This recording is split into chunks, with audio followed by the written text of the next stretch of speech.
अस्सलाम वालेकुम जी। पंजाब के काश्तकार हज़रात के लिए बहुत अहम एक ख़बर है जी।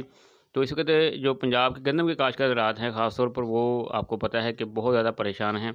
एक तो अभी तक पंजाब हुकूमत ने गंदम की ख़रीदारी का कोई फ़ैसला नहीं किया।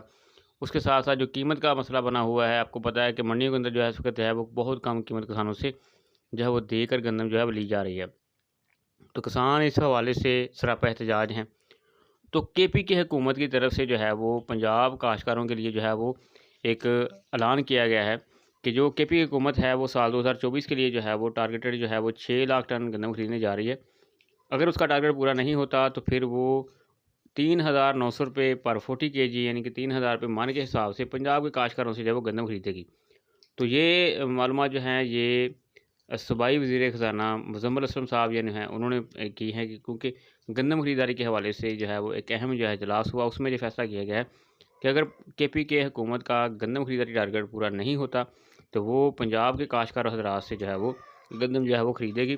तो ये अगर देखा जाए तो पंजाब के काश्तकार हज़रात के लिए ठीक बात है, क्योंकि अगर पंजाब के अंदर जो मंडियों के अंदर जो है 3200-2800 रुपये रेट चल रहा है, तो अगर वो 3,900 रुपये के ऊपर केपी को गंदम फ़रोख्त करते हैं तो इसमें उनको फ़ायदा होता है। तो ये जी केपी के जो है वो पंजाब के काश्तकारों को जो है वो कदा देने जा रही है, ताकि वो अपनी गंदम जो है वो फ़रोख्त कर सकें।